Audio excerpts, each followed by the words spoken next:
What really happened on the streets of Amsterdam last week after violent altercations involving Tel Aviv Maccabi fans and local residents? Now, I'm about to speak to somebody who actually knows. She's a photographer in Amsterdam who recorded footage which was unbelievably twisted, distorted, completely turned upside down by mainstream media outlets. You'll see what I mean when I talk to her. This is truly shocking.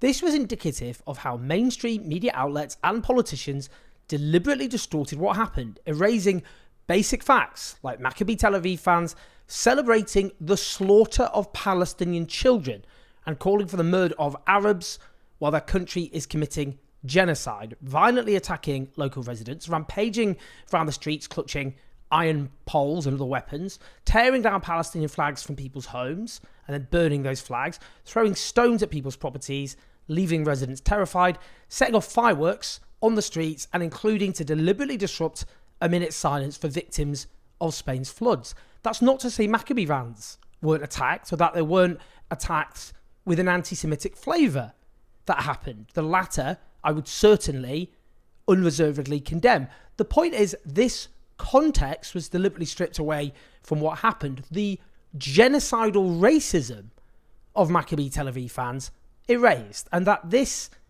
constitutes misinformation. What happened with the footage we're about to discuss underlines objective misinformation. This is utterly scandalous. It shows how you're being lied to, unequivocally lied to. Now let me talk to Annette de Graaf. She recorded footage which showed Maccabi Tel Aviv fans attacking local residents. And then mainstream media outlets portrayed that as Maccabi Tel Aviv fans as the ones who were being attacked. Underlining, again, all the way through this horror, how the world is turned upside down. It's great to speak to you, Annette. How you doing? I'm fine, yes. A little bit exhausted, I have to say, but fine. I can imagine you exhausted. I mean, just tell me first, before I'm going to show just a clip that you took. Could you just explain how did you were on the street? How did it happen? What was, what brought you to think, I want to be here taking pictures? What was your kind of understanding at the time of what was happening? Yes, of course. Well, I was already there at 6 o'clock before the match. And there were some incidents on Dam Square, and I read about it on social. So I was grabbing my iPhone and I went there. I'm an iPhone photographer. And then at the moment at Dam Square, it was silenced. So the incidents were gone, and the supporters, the Maccabi supporters, were surrounded by the police. There was a lot of police force everywhere. So then from that moment on, they were guided to the entrance of Central Station, where the subway leads them to the arena. Yes. And that took a lot of time. People were like, it was just like football supporters, very excited about the match. There were some smoking bombs, For me, that's, as a photographer, that's nice. So I took my first footage. I'm always on top of my subject, so I was inside of the group. Felt good, positive energy.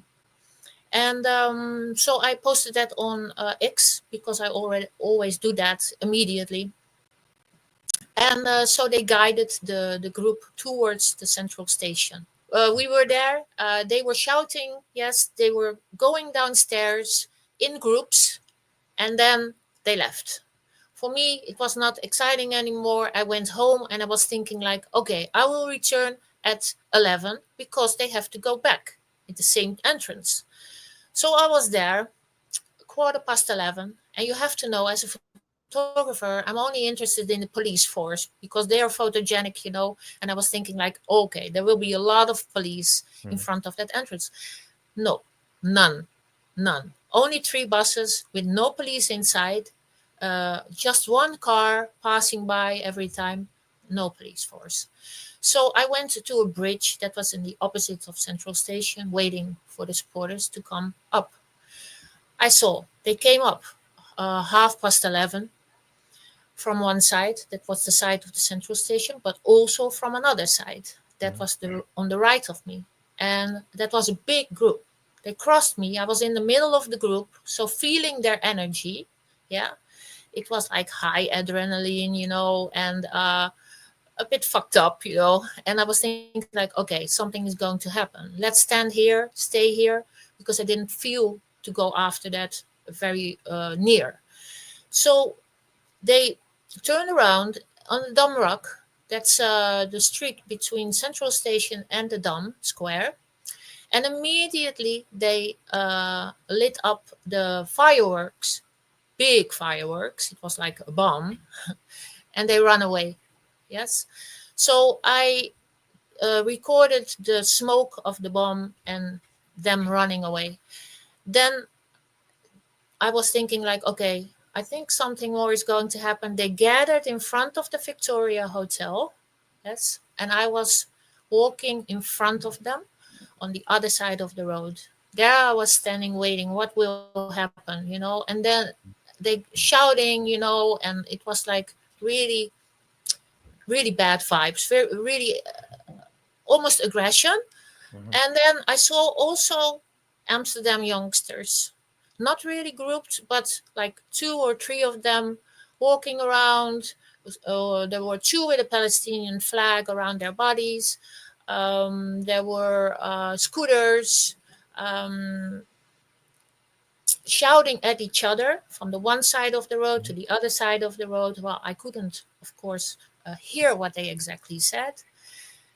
And then there was maybe 2 or 3 guys, Amsterdam youngsters. They went in one corner of the group, so they approached each other, and then the aggression started, the fight started. So the supporters, the Maccabi supporters, ran after those 3 guys. One fell on the ground. 2 or 3 were. One fell on the ground, was beaten. They escaped, went to the other side of the road. You can see that on the footage. I had my camera on. It was 15 seconds of time.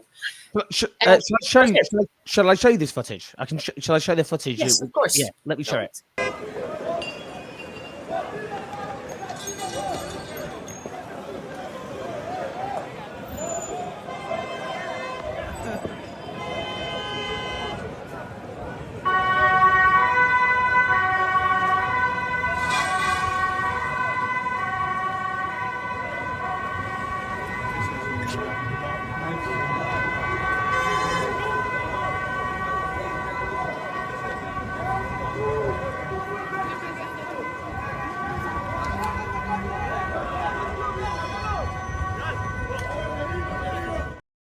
So that was Maccabi fans.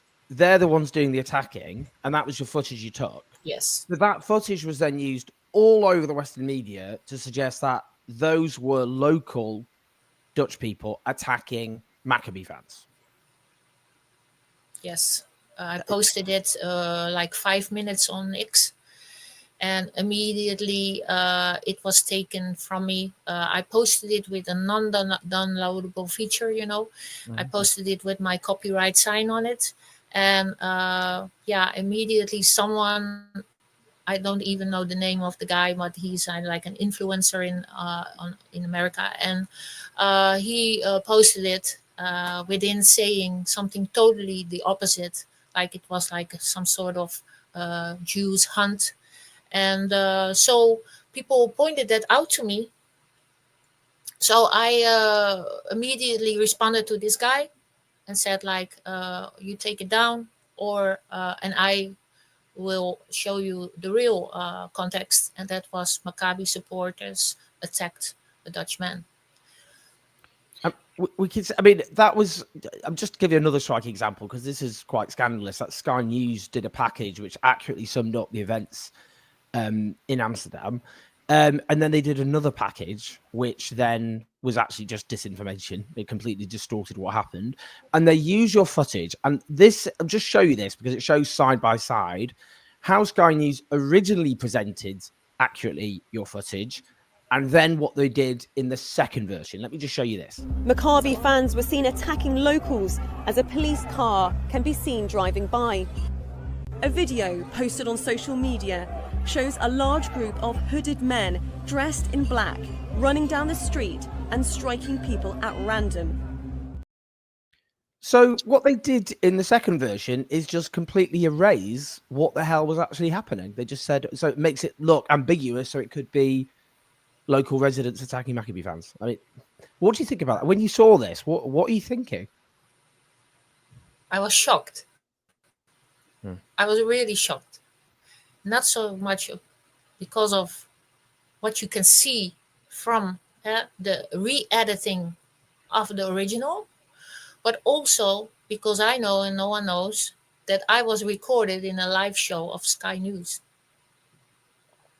So what happened with that? Friday night, 9:30, I was actually live in their show, in their broadcast, and I commented on the footage. So they already knew what was happening. And they acknowledged it even because they were like, okay, very interesting what you are saying here, you know. And then all of a sudden, that re-editing what you just showed, it's like awful. So they actually knew. And I asked them, I have mailed them, and I have tried to phone the contact person, and they say, yes, we're search for. I said, you can send me a link. We are searching for the show. I said, show me the link to the show, and they don't mail it to me. Weird. That is really weird. Weird, and I would say sinister, to be honest. Having appeared on Sky News many times, that's extremely weird. I mean, what else in terms of, because we saw across, I mean, multiple news organizations, the BBC, they took a still from that video and they had the headline showing something along the lines of Tel Aviv fans attacked on the streets of Amsterdam. And they used that as the main clip, that footage of what we just saw, to make people look at that and think that was the other way around. What I mean, you've asked for an apology from multiple media organizations. Have you received any apology? Because there's so many news organizations have used that footage in the way I've said inaccurately. Has anyone apologized? Just is it one German news organization? Yes, That's it. Only Tagesschau. Yes. So the journalist phoned me, and I thought he wanted an interview, but he said no, my apology. So I was like, well, this is how you do it, you know. So I was very happy about that, and I also said, like, let's show the world that you apologize, so I can ask the other news outlets to apologize, and so we did, but no response, not from one. Wow. I mean, as I say, it was multiple media organizations use that footage to say it was Maccabi fans being attacked. And just finally, I mean, is there any other kind of key incidents that you witnessed? Because I know that you said you're in contact with the police in order to try and, in the Netherlands, to try and actually correct the record and what's happened. Is there any other kind of incidents that you think are important that we know about? Well, I will tell you something else. It is like you're almost doubting yourself on your own capability of observation, you know. But I'm a photographer, I'm trained. But then the footage came out of Ben Derbij, that young boy, all the props to him. He's a young Dutch journalist, and he showed them picking up steel pipes and going on the rampage. Oh, man. Yes, he saw the same things I saw, but more specific. And I was so happy that I had someone who also were a witness. And that made my story, of course, and my presence online more trustworthy. Because it's all about trust. It's all about finding the truth. That is the most important. Absolutely. We know, of course, they attacked a Moroccan cab driver. We know that they were throwing things at people's homes. That's on footage as well. And obviously tearing down Palestinian flags and setting fire to them, setting off fireworks as they did so. Well, your work has been absolutely very important. Like, let's say that every violence needs to be condemned. Of course, yeah. Violence doesn't have a label. It's not related to race. It's not related to belief. That's the most important, I think, message we have to also spread. So I am condemning anti-Semitism in my city. Yes, Of course, yeah. people are afraid. I have a Jewish friend. She is afraid. She's old. So I feel for her, but I also feel for the other people in my city, who constantly are framed. And I get a lot of response in my mailbox of people who are thanking me. Like, finally, there's someone who shows the other side of the news. Absolutely, that's absolutely right. And as I've said to myself, any violence against Maccabi fans, especially if it was just untargeted and it was based on anyone who they thought was Israeli or a Maccabi fan, has to be condemned. And also if there was expressions of anti-Semitism, and we have I know there's some footage which some have not been verified, I have to say, by journalists, but there is disturbing reports which have to be taken always seriously. But what we see here is the truth. That context was stripped away, and not only the context was stripped away, it was turned on its head. We can see that from your footage, what actually happened and how the media took it and turned it upside down. Honestly, well done. You've done actually far more journalism than almost the entire Western media. You and that, as you say, that teenage Dutch reporter have been absolutely crucial. So honestly, can't appreciate being able to speak to you enough. For those watching, do share this video, press like, subscribe, share your comments. But Annette, honestly, it's a real honor. Thank you so much. You too. Thank you for having me.